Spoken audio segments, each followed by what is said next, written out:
கர்த்தர் இந்த 2025ஆம் ஆண்டிலே 10 மாதங்களை நம்மை நடத்தி வந்து இந்த நாளிலே 11வது மாதத்திற்கு நம்மை அடியெடுத்து வைக்க தேவன் கிருபை பாராட்டி இருக்கிறார். இந்த மாதத்திற்காக அவர் கொடுத்த வாக்குத்தத்தமானது ஆகாய் தீர்க்கதரிசி புஸ்தகம் 2ஆம் அதிகாரத்திலே 23வது வசனம் வாசிக்கலாம். ஆகாய் புஸ்தகம் 2ஆம் சேனைகளின் கர்த்தர் சொல்லுகிறார், செயல்தேரின் குமாரனாகிய செருபாபேல் என்னும் என் ஊழியக்காரனே, உன்னை நான் அந்நாளிலே சேர்த்துக்கொண்டு உன்னை முத்திரை மோதிரமாக வைப்பேன். கர்த்தர் சொல்லுகிறார், நான் உன்னை தெரிந்து கொண்டேன் என்று சேனைகளின் கர்த்தர் உரைக்கிறார் என்று சொல் என்றார். இந்த மாதம் நமக்கு கொடுக்கப்பட்ட வாக்குத்தத்தம், நான் உன்னை தெரிந்து கொண்டேன். அல்லேலூயா. கர்த்தர் நம்மை தெரிந்து கொண்டிருக்கிறார். அங்கே உலகம் உருவாவதற்கு முன்பாகவே, உலக தோற்றத்திற்கு முன்பாகவே தன்னுடைய பிள்ளைகள் யார் என்பதை அறிந்து அவர்கள் தாயின் கற்பத்தில் உருவாகும் போதே அதை அறிந்து பரிசுத்தம் பண்ணி அந்த நாள் முதல் இந்த நாள் வரையிலும் தனக்கென்று சொந்த பிள்ளையாக வேர் பிடித்தெடுத்து கர்த்தர் நம்மை தெரிந்து கொண்டிருக்கிறார். அப்படி தெரிந்து கொண்டவர்களை முதிர் வயது வரையிலும் கர்த்தர் புஷ்டியும் பசுமையுமாக வைத்து ஆசீர்வதித்திருக்கிறார். ஆம், எங்கே இருந்து நம்மை தெரிந்து கொண்டார்? உலக தோற்றத்துக்கு முன்பே தெரிந்து கொண்டார். தாயின் கற்பத்தில் இருக்கும்போதே அறிந்து கொண்டார். உலகத்திற்கு வந்த பிறகு, பிறந்த பிறகு நாம் நம்மை எப்படி அவர் தெரிந்து கொண்டார்? இதற்கு உதாரணமாக வேதத்திலே நாம் இன்றைக்கு தாவீதை எடுத்து தியானிக்கப் போகின்றோம். தாவீது சொல்கிறான், நான் என் தாயின் துர்க்குணத்திலே உருவானேன். ஆம், அவன் தாய் அவனை வேண்டா வெறுப்பாகத்தான் பெற்று போட்டார். அவன் தகப்பனும் ஏன் பெற்றோம் என்று வீட்டிலே இளைய பிள்ளை, கடைசி பிள்ளை, செல்ல பிள்ளை என்பார்கள். ஆனால் தாவீதை தாயும் தகப்பனும் வெறுத்தார். அவனை எப்படியெல்லாம் செய்தார்கள் என்றால், சிங்கங்கள் வருகிற இடங்களிலே, மிருகங்கள் இருக்கின்ற இடத்திலே போய் ஆடுகளை மேய்த்து வா, மாடுகளை மேய்த்து வா என்று அவனை அனுப்புவார்கள். ஆனால் தாவீதை கர்த்தர் உலக தோற்றத்திற்கு முன்பே தெரிந்து கொண்டார். தனக்கென்று அவனுடைய வம்சத்தில் தான் பிறக்க வேண்டும் என்று தெரிந்து கொண்டு அவனை முத்திரை மோதிரமாக வைத்து அவனை உருவாக்கினார். அப்படி என்றால் தாவீதை எங்கே தெரிந்து கொண்டார் என்று பார்ப்போமானால், 1 சாமுவேல் புஸ்தகத்தில் 16ஆம் அதிகாரத்தில் 1ஆம் வசனத்தை எடுத்து வாசியுங்கள். 1 சாமுவேல் புஸ்தகம் 16ஆம் அதிகாரம் 1வது வசனத்தை எடுத்து வாசியுங்கள். கர்த்தர் சாமுவேலை நோக்கி இஸ்ரவேலின் மேல் ராஜாவாய் இராதபடிக்கு நான் புறக்கணித்து தள்ளின சவுலுக்காக நீ எந்த மட்டும் துக்கித்துக் கொண்டிருப்பாய்? நீ உன் கொம்பை தைலத்தால் நிரப்பிக் கொண்டு வா. பெத்லகேமானாகிய ஈசாயினிடத்தில் உன்னை அனுப்புவேன். அவன் குமாரனை ஒருவனை நான் ராஜாவாக தெரிந்து கொண்டேன். எங்க காட்டில் ஆடுகளையும் மாடுகளையும் மேய்த்து கொண்டிருக்கின்ற தாவீதை ராஜாவாக தெரிந்து கொண்டு ஈசாயிடத்திற்கு சாமுவேலை அனுப்புகிறார் கர்த்தர். சாமுவேல் ஈசாவை வரவழைத்தால் அவனுக்கு மூத்த மகன்களையெல்லாம் அந்த பந்திக்கு அழைத்து கொண்டு வருகிறான். ஆனால் தாவீதை அழைத்து வரவில்லை. கர்த்தரிடத்திலே சாமுவேலை பயந்து போயிருக்கான். ஆண்டவரே, நீர் தாவீதை அபிஷேகம் பண்ண சொல்கிறே, ஈசாயின் மகனை அபிஷேகம் பண்ண சொல்கிறீரே, இது சவுலுக்கு தெரிந்தால் என்னை வெட்டி போடுவானேன் என்று பயந்து போயிருக்கிறான். அவன் பயத்தோடே தான் அபிஷேகம் பண்ணுகிறான். ஒவ்வொரு மகனையாக அழைத்து இவனா இவனா என்று கேட்க கர்த்தர் இவன் இல்லை என்ற போது இன்னும் உனக்கு வேறு யார் பிள்ளைகள் என்று ஈசாயிடம் கேட்க அவன் காட்டிலே ஆடுகளை மேய்த்த அவனை கூட்டு வாப்பான் அப்படின்னார். கூட்டு வந்து தாவீதை அவர் அபிஷேகம் பண்ணினார். ஆமென். பயந்து பயந்து போய் அபிஷேகம் பண்ணார். யார் முன்னால அபிஷேகம் பண்ணார்? தன் குடும்பத்தினுடைய முன்னால. எந்த அண்ணன் தம்பியினால, எந்த தாய் தகப்பனால வெறுத்து ஒதுக்கப்பட்ட தாவீதை கர்த்தர் தெரிந்து கொண்டு அழைத்து அவனை ராஜாவாக அபிஷேகம் பண்ணினார். அல்லேலூயா. வாசிங்க அதே அதிகாரத்தில் 12ஆம் வசனத்தையும் 13ஆம் வசனத்தையும் வாசிங்க. ஆள் அனுப்பி அவனை அழைப்பித்தான். அவன் சுமந்த மேனியும் அழகிய கண்களும் நல்ல ரூபமுள்ளவனுமாய் இருந்தான். அப்பொழுது கர்த்தர், இவன்தான் நீ எழுந்து இவனை அபிஷேகம் பண்ணி என்றார். அப்பொழுது சாமுவேல் தைல கொம்பை எடுத்து அவனை அவன் சகோதரர் நடுவிலே அபிஷேகம் பண்ணினான். அந்த நாள் முதற்கொண்டு கர்த்தருடைய ஆவியானவர் தாவீதின் மேல் வந்து இறங்கினார். சாமுவேல் எழுந்து ராமாவுக்கு போய்விட்டான். ஆகவே கர்த்தர் எங்கே இருந்து தெரிந்து கொண்டார் என்றால் தாவீது பட்ட பாடுகளில் இருந்து தெரிந்து கொண்டார். இன்றைக்கும் நம்மை எங்கே இருந்து தெரிந்து கொண்டார் என்றால் நாம் படுகிற பாடுகளிலிருந்து கர்த்தர் தெரிந்து கொண்டார்.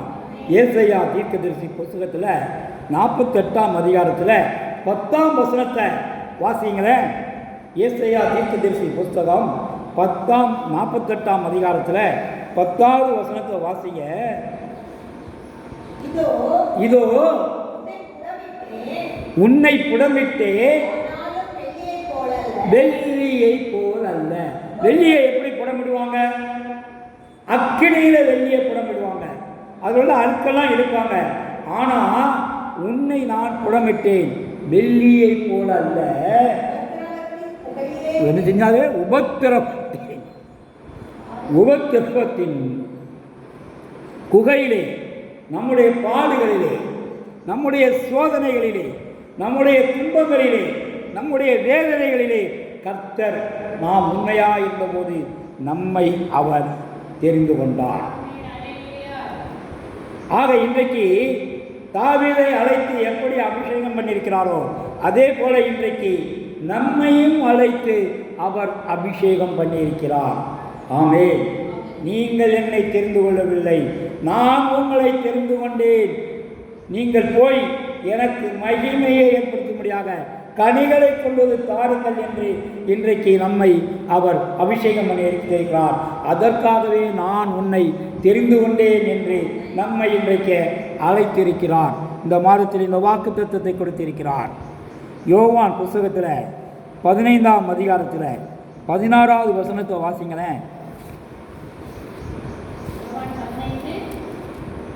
16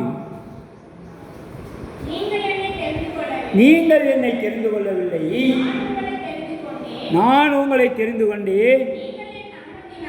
நீங்கள் என் நாமத்தினாலே பிதாவை கேட்டுக்கொள்வது எதுவோ அவர் அதை உங்களுக்கு கொடுக்கத்தக்கதாக நீங்கள் போய் கனி கொடுக்கும்படிக்கு,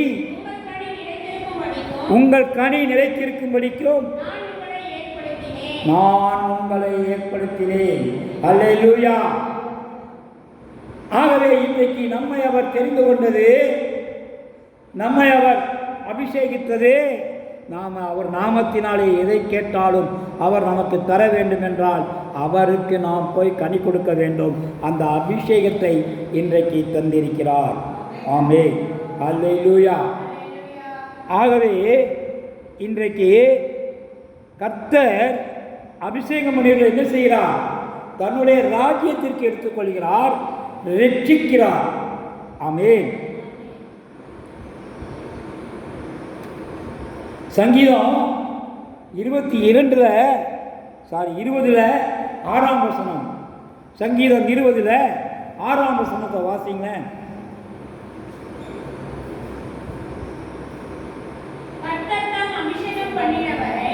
கர்த்தர் தாம் அபிஷேகம் பண்ணினவரை ரட்சிக்கிறார் என்பதை இப்பொழுது அறிந்திருக்கிறேன். எப்படி அவரை அபிஷேகம் பண்ணி ராஜாவை அபிஷேகம் பண்ணி கர்த்தர் அவரை ரட்சித்திருக்கிறார். அதே போல இன்றைக்கும் உபத்திரவத்தின் குகைகளை நம்மை தெரிந்து கொண்டு நாம் அவருக்கு கனி கொடுக்கும் போது நாம் அவருடைய நாமத்தினாலே எதை கேட்டாலும் அதை நமக்கு தருவேன் என்று இன்றைக்கு உங்களை தெரிந்து கொண்டேன் என்று இன்றைக்கு பரலோக ராஜ்யத்தினுடைய ரட்சிப்பை அவருடைய சுதந்திரவாளியான பிள்ளையாக நமக்கு அவர் தந்திருக்கிறார். அல்லேலூயா. தாவீதுடைய அபிஷேகத்திலெல்லாம் ஒரு மிகப்பெரிய விசேஷமான அபிஷேகம் உண்டு. எல்லாத்துக்கும் ஒரு தடவை தான் அபிஷேகம். ஆனால் தாவீதுக்கு 3 தடவை அபிஷேகம். ஏன் தெரியுமா? முதல் தடவை அபிஷேகம் அவருடைய குடும்பத்தினர் முன்னால் மட்டும்தான். அவருடைய அண்ணன் தம்பி, அவருடைய அப்பா அம்மா, அவங்க குடும்பத்தினுடைய முன்னிலையில் மட்டும்தான் அபிஷேகம். அதுதான் தாவீது சொல்கிறார் பாருங்கள். சங்கீதம் 27:10 என் தாயும் என் தகப்பனும் என்னை கைவிட்டாலும் என் கர்த்தர் என்னை வாசிங்களேன். என் தகப்பனும் என் தாயும் என்னை கைவிட்டாலும் கர்த்தர் என்னை சேர்த்துக் கொள்வார். ஆகவே இன்றைக்கு நீ கவலைப்படாதே. உன் சொந்தம் உன்னை கைவிடலாம், உன் உறவு உன்னை கைவிடலாம், உன் தாய் உன்னை கைவிடலாம், உன் தகப்பன் உன்னை கைவிடலாம், உன் நண்பர்கள் உன்னை தூக்கி திரியலாம். ஆனால் கர்த்தர் உன்னை தெரிந்து கொண்டிருப்பதனாலே அவர் உன்னை அழைத்திருக்கிறார். நீ அவருக்கு கனி கொடுக்க இன்றைக்கே ஆயத்தமாகு. உன்னை கேட்பதையெல்லாம் தருவார். உன்னை கைவிடாத தேவன். நான் உன்னை விட்டு விலகவும் மாட்டேன், நான் உன்னை கைவிடவும் மாட்டேன் என்று இன்றைக்கு யார் வெறுத்தாலும் யார் மறந்தாலும் கர்த்தர் நம்மை கைவிடாத தேவனாக இருக்கிறார். அல்லேலூயா. தாவீதுக்கு 3 அபிஷேகம் சொன்னோம்ல, அதில் 2வது அபிஷேகம், முதல் அபிஷேகம் குடும்பத்தார் முன்னால், 2வது அபிஷேகம் அவர் யூதா கோத்திரத்தாருக்கு, அதாவது தான் பிறந்த கோத்திரத்தாருக்கு ராஜாவாகிறார். அதற்கு ஒரு அபிஷேகம் நடக்குது. ஏன்னா முதல் அபிஷேகம் சாமுவேல் பயந்து கொடுத்தான். இந்த அபிஷேகம் கோலாகலமாக தன் குடும்பம் மாத்திரமல்ல, தன் கோத்திரம் முழுவதும் கர்த்தர் தாவீதை நான் உயர்த்தினேன், நான் தெரிந்து கொண்டேன் என்று அந்த கோத்திரம் முழுவதும் தெரிந்து கொள்ள கர்த்தர் அவனை உயர்த்தினார். வாசிங்க, ஒரு 2 சாமுவேல் புஸ்தகம் 2ஆம் அதிகாரம் 4ஆம் வசனம். 2 சாமுவேல் புஸ்தகம் 2ஆம் அதிகாரம். அப்பொழுது யூதாவின் மனுஷர்கள் வந்து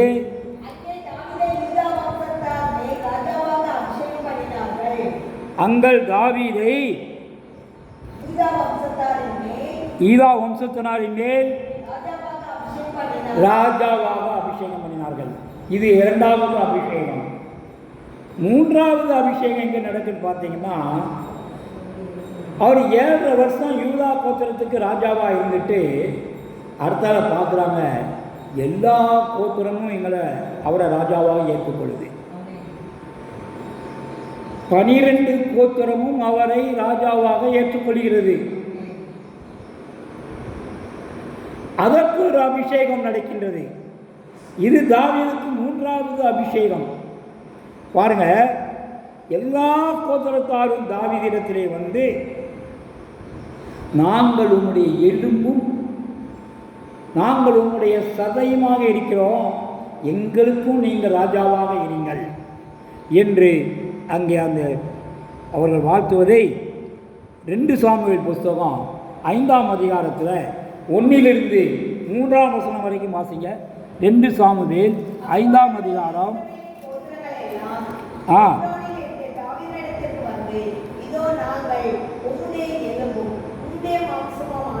அக்காலத்தில் இஸ்ரவேலின் கோத்திரங்கள் எல்லாம் எப்ரோனில் இருக்கிற தாவீதிடத்தில் வந்து, இதோ நாங்கள் உம்முடைய எலும்பும் உம்முடைய மாம்சமுமானவர்கள், சவுல் எங்கள் மீது ராஜாவாய் இருக்கும்போதே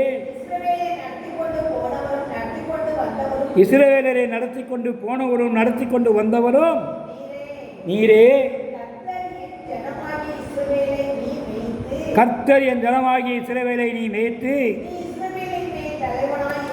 நீ இஸ்ரவேலின் மேல் தலைவனாய் இருப்பாய் என்று உம்மிடத்தில் சொன்னாரே என்றார்கள். இஸ்ரவேலின் மூப்பர் எல்லாரும் எப்ரோனிலே ராஜாவினிடத்தில் வந்தார்கள். தாவீது ராஜா எப்ரோனிலே கர்த்தருக்கு முன்பாக அவர்களோடு உடன்படிக்கை பண்ணின பின்பு அவர்கள் தாவீதை இஸ்ரவேலின் மேல் ராஜாவாக அபிஷேகம் பண்ணி வைத்தார்கள். போதும். அல்லேலூயா. இன்றைக்கு கர்த்தர் தெரிந்து கொண்ட தாவீதை 3 முறை அபிஷேகம் பண்ணினார். குடும்பத்தினர் முன்பாக, கோத்திரத்தார் முன்பாக, எல்லா ஜனங்களுக்கும் முன்பாக. அப்படியாக தாவீதை வர விருத்தியடை செய்து வர வைத்திருந்தார். ஆகவே இன்றைக்கு உபத்திரவத்தின் புகையிலே தெரிந்து கொண்டிருக்கின்ற நம்மை நம்முடைய குடும்பத்தினர் அலட்சியமாக பேசினாலும், நம்முடைய சொந்த பந்தம் உதாசீனம் பண்ணினாலும், இந்த உலகத்தின் ஜனங்கள் நம்மை பரிகாசம் பண்ணினாலும், நீ கர்த்தருக்கு கனி கொடுக்கும்படி அவர் தெரிந்து கொண்டதை, அவர் அழைத்திருப்பதை, அவர் அனுப்பியிருப்பதை, இன்றைக்கு அவரை மகிமைப்படுத்தும்படியாக நீ உன் வாழ்க்கையிலே நடப்பாயானால் நீ எதை கேட்டாலும் கர்த்தர் தருவார். அத்தனை பேர் முன்பாக உன்னை அவர் அபிஷேகத்தை வெளிப்படுத்துவார். இன்றைக்கு அதைத்தான் இந்த மாதத்திலே நான் உன்னை தெரிந்து கொண்டேன் என்று நம்மை அழைத்திருக்கின்ற தேவன் உனக்கு அபிஷேகத்தின் பலனை இன்றைக்கு ஆசீர்வதித்திருக்கிறார். அல்லேலூயா. கர்த்தருடைய பரிசுத்த நாமத்திற்கு மகிமை உண்டாவதாக. ஆமென்.